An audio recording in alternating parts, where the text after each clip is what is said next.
جہاں میں سارے ہی خوش ہیں سوائے شیطان کے۔ مکہ معاہدہ کے بعد پوری مسلم دنیا، عالم اسلام، مسلمانوں میں خوشی کی لہر ہے، لیکن ایران ناراض ہے۔ ایران کیڑے نکال رہا ہے۔ ایران سے کبھی خیر کی امید نہیں رکھی جا سکتی۔ کیوں؟ آپ 1400 سالہ تاریخ اٹھا کے دیکھ لیں، ایران نے ہمیشہ مسلمانوں کی کمر میں خنجر کھونپا۔ رسول اللہ صلی اللہ علیہ وسلم کا نامہ مبارک جس نے پاش کیا، جس نے پھاڑا، وہ کون تھا؟ وہ ایران کا رہنے والا تھا۔ اس وقت سعودی عرب سے اگر پوچھا جائے کہ تمہارا سب سے بڑا دشمن پوری دنیا میں کون ہے، وہ اسرائیل ہے یا ایران؟ سعودی عرب کو اسرائیل سے اتنا خطرہ نہیں ہے جتنا ایران سے خطرہ ہے۔ کیوں؟ ایران کا منشور کیا ہے؟ وہ یہ چاہتا ہے کہ سعودی عرب پر ہمارا کنٹرول ہو۔ ایران کے جو عزائم ہیں وہ بڑے خطرناک ہیں۔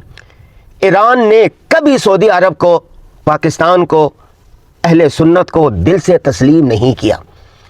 اس وقت جب یہ ترکی کا، سعودی عرب کا، پاکستان کا یہ دفاعی معاہدہ ہوا تو آپ دیکھ لیں پوری دنیا میں ہر جگہ خوشی کے شادیانے بج رہے ہیں، لیکن ایران کے پارلیمنٹ اور ایران کے لوگ کہہ رہے ہیں یہ تو کاغذی حیثیت ہے، یہ کاغذی دفاعی معاہدے سعودی عرب کو نہیں بچا سکتے۔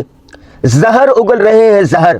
یاد رکھیں پاکستان کا سعودی عرب کے ساتھ جو معاہدہ ہوا ہے، اسی طرح ترکی کے ساتھ جو معاہدہ ہے، اور اس میں ابھی مصر بھی شامل ہونے جا رہا ہے، قطر بھی شامل ہو جائے گا، کویت بھی شامل ہو جائے گا۔ یہ جو 5 بڑے ممالک ہیں، پاکستان پوری اسلامی دنیا میں واحد ایٹمی طاقت ہے۔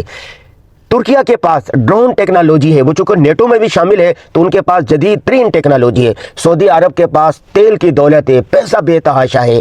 قطر کے پاس، کویت کے پاس بے پناہ سرمایہ ہے۔ جب سرمایہ ملے گا، جدید ٹیکنالوجی ملے گی اور پاکستان کے آرمی کی طاقت ہوگی، دفاعی طاقت ہوگی، ایٹمی طاقت ہوگی، تو یہ جو نیٹو تھا نا، نیٹو ممالک کہ ایک ملک پر حملہ دوسرے ملک پر حملہ تصور ہوگا، اسی طرح کا یہ مسلم نیٹو ہوگا۔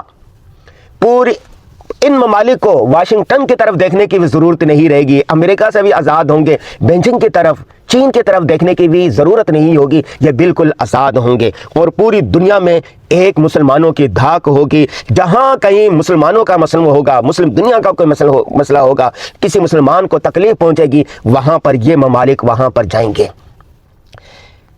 دوسرا بڑا فائدہ کیا ہوگا؟ دوسرا بڑا فائدہ یہ ہوگا کہ مسلمان ممالک میں جہاں جہاں محرومیاں ہیں، جہاں غربت ہے، جہاں پریشانی ہے، وہاں وہ مسائل حل ہو چکیں گے۔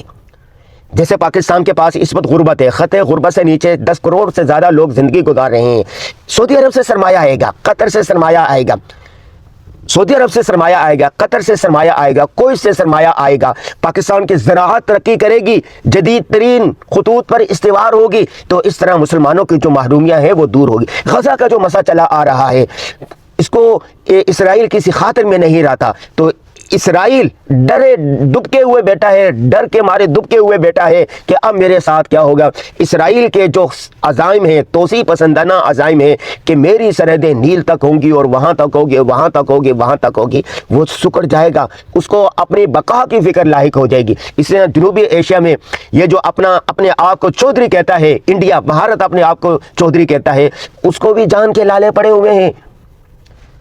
ترکی، پاکستان، سعودی عرب، قطر، کویت، جب یہ سارے مل جائیں گے تو یہ جو اکھنڈ بھارت کا منصوبہ ہے یہ خاک میں مل جائے گا، نہیں مل چکا ہے۔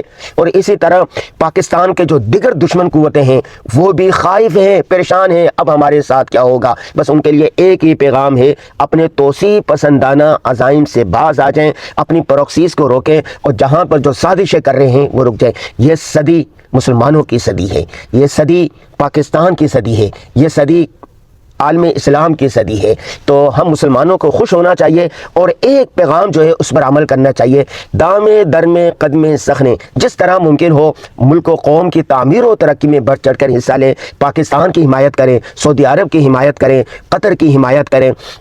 اسی طرح یہ جو ترکی ہے، ترکی اور پاکستان کہ یہ دونوں یکجاں دو قالب کی طرح ہیں، اب سعودی عرب اور پاکستان یکجاں دو قالب کی طرح ہیں، تو یہ سارے مسلمان، طاقتور مسلمان جب مل جائیں گے تو یہ ایک مکہ بن جائے گا۔